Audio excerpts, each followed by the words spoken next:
বিসমিল্লাহির রহমানির রহিম। সম্মানিত কৃষক কিষানী ভাই বোনেরা, সকলকে আমার পক্ষ থেকে স্বাগত জানাচ্ছি। আজকে আপনাদের উদ্দেশ্যে আমি একটি চলমান বালাই সমস্যা নিয়ে আলোচনা করব। সেটা হচ্ছে কুমড়ো জাতীয় ফসলের মাছি পোকা। কুমড়া জাতীয় ফসল বলতে আমরা সাধারণত লাউ, মিষ্টি কুমড়া, ধুন্দল, চিচিঙ্গা, চাল কুমড়া, শশা ইত্যাদি ফসলকে বুঝে থাকি।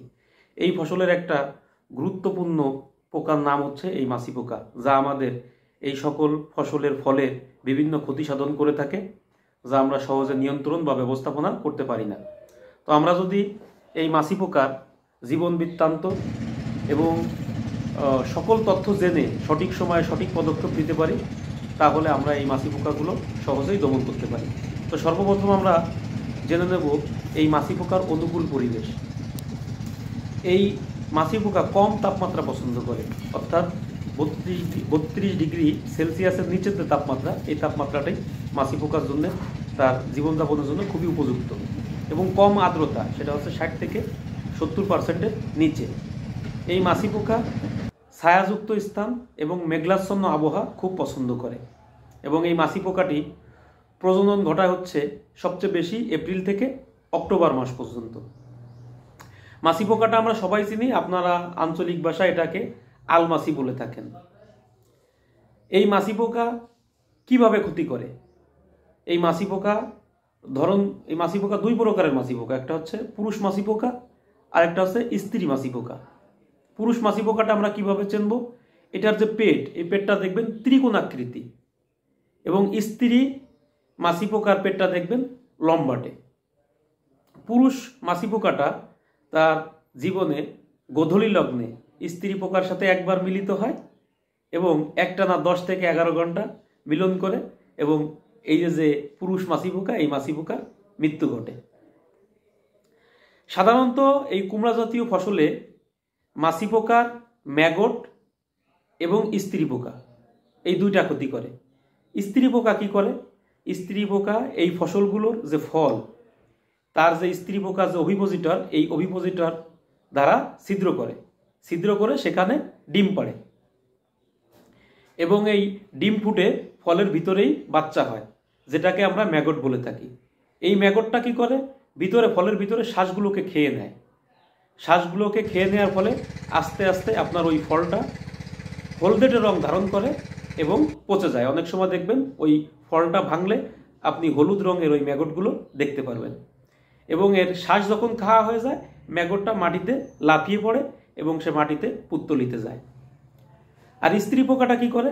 স্ত্রী পোকা তো বললামই যে আপনার অভিপোজিটর দ্বারা ছিদ্র করে ডিম পাড়ে। এর পাশাপাশি যদি ডিম নাও পাড়ে, তো আপনারও ফলের গায়ে স্ত্রী পোকা প্রচুর পরিমাণে ছিদ্র করে, এবং ছিদ্র করে কখনো কখনো ডিম পাড়ে, আবার কখনো কখনো ডিম পাড়ে না। তবে দেখবেন যেখানে ছিদ্র করে সেখান থেকে এক ধরনের আঠালো পদার্থ বের হয়, যাকে রেসিনাম বলে। আর এই যে ছিদ্র, এই ছিদ্রটাকে আমরা সিডোপাঞ্চার বলি। সিডোপাঞ্চার আমি যদি আরো সহজ করে বলি, যে আমরা অনেক সময় যে টায়ার টিউব সাইকেলের বাসটা আমরা বলি যে পাংচার হয়ে গেছে, এরকম জায়গায় জায়গায় ছিদ্র করে, এটাকে আমরা সিডোপাঞ্চার বলি। তাই যে রসটা বের হয়, এই রসটা হচ্ছে রেসিনাম। এই রেসিনামটা কি হয়? আস্তে আস্তে দেখবেন ওই ফলের গায়ে জমাট বেঁধে হলুদ রঙের আঠালো পদার্থ মতো জমাট বেঁধে থাকে। তো এইভাবে ফলগুলো পচে যায়, এবং যে আক্রান্ত যে স্থান যেখানে ছিদ্র করে ওইখানে বেঁকে যায়, ফলের গুণগত মান নষ্ট হয়ে যায়। এবং আমাদের যে ফল, এই ফলের সিংহভাগ এই মাছি পোকার জন্যে আমাদের গুণগত মান থাকে না, এবং আমরা ব্যাপক লসের বা ক্ষতির সম্মুখীন হই। এই মাছি পোকা থেকে আমরা কিভাবে বাঁচব? এই মাছি পোকা থেকে বাঁচতে হলে আমাদেরকে সর্বপ্রথম পরিষ্কার পরিচ্ছন্ন চাষাবাদ করতে হবে, এবং আক্রান্ত ফুল, ফল এবং জিনিসগুলো, আক্রান্ত স্থানগুলো একদম আপনার সংগ্রহ করতে হবে, এবং সংগ্রহ করে এগুলো পুড়িয়ে ফেলতে হবে বা ধ্বংস করতে হবে।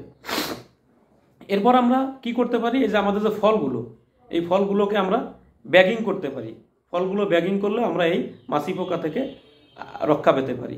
অনেক সময় আছে আমরা হাত পরাগায়ন করি, হাত পরাগায়ন করেও ফলগুলোকে ব্যাগিং করে দেওয়া যাবে। মাছি পোকার জন্য সবচেয়ে উৎকৃষ্ট হচ্ছে হলুদ আঠালো ফাঁদ। আমরা যদি এই সবজি ফসলের জন্য এই হলুদ আঠালো ফাঁদগুলো স্থাপন করি, তাহলে আমরা এই মাছি পোকা থেকে পরিত্রাণ পেতে পারি। এরপর আছে সবজি ফসলের জন্য ফ্রেমন ফাঁদ, যেটাকে আপনারা যে তাবিজ বলেন।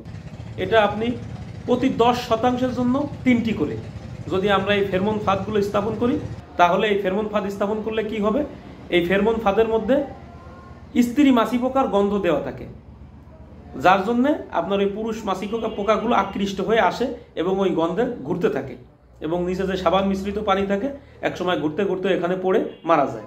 একটা সময় পুরুষ পোকা আপনার শেষ হয়ে গেল, আর পুরুষ পোকা শেষ হয়ে গেলে তখন কি আর প্রজনন করতে পারবে না। তো আমরা এই ফেরোমন ফাঁদটা আমাদের জন্য সবচেয়ে যথার্থ হতে পারে, আপনারা ফেরোমন ফাঁদ ব্যবহার করবেন এবং আঠালো ফাঁদ ব্যবহার করবেন। এরপর আমরা কি করতে পারি, মাছি পোকা দমন করার জন্য আমরা বিষ টোপ ব্যবহার করতে পারি। সেটা কিভাবে, 1 নাম্বার আমাদের বিষ টোপ হতে পারে যে আমরা 100 গ্রাম মিষ্টি কুমড়া তেঁতলে নিতে পারি, তার সাথে 100 মিলি পানি মিশিয়ে আমাদের সেভিন পাউডার আছে কার্বারিল গ্রুপের, অথবা আপনি সবসিন নিতে পারেন 0.25 গ্রাম, এটা হালকা বিষ মিশিয়ে আপনি 10 থেকে 12 মিটার পর পর প্লাস্টিকের পাত্রে অথবা মাটির পাত্রে আপনি স্থাপন করে দিতে পারেন এবং 2 থেকে 3 দিন পর আপনি আবার এই বিষ টোপগুলো নতুন করে পরিবর্তন করবেন। এরপর আমরা কি করতে পারি, এখন আমাদের খেজুরের রস পাওয়া যায়, খেজুরের রস সাথে মনে করেন আপনার আম হতে পারে, পাকা আম, হ্যাঁ, এগুলা আপনি বোতলের মধ্যে ভরে আপনি জানালার মতো সিস্টেম করে দেবেন এবং হালকা বিষ এর সাথে মিশিয়ে দেবেন, তাহলেও আপনি এই মাছি পোকা দমন করতে পারবেন। এরপরে মাছি পোকা দমন করার জন্য আপনার কাঁঠালের মুচি জায়গায় জায়গায় রেখেও আপনি এই মাছি পোকাগুলো দমন করতে পারেন। এই যে আমি যে পদ্ধতিগুলো বললাম এগুলো সবই হচ্ছে পরিবেশ সম্মত পদ্ধতি। এই পদ্ধতিতে যদি আপনি মাছি পোকা দমন না হয়, এরপরে আপনি রাসায়নিক ব্যবস্থা নিতে পারেন। এই জন্য আপনি অনুমোদিত মাত্রায় ক্লোরিপাইরিফস গ্রুপের ওষুধ, সাইপারমেথিন গ্রুপের ওষুধ, কার্বারিল গ্রুপের ওষুধ, এরপরে ইমিডাক্লোপিড গ্রুপের ওষুধ অনুমোদিত মাত্রায় আপনি ব্যবহার করে এই পোকাগুলো দমন করতে পারেন। আমি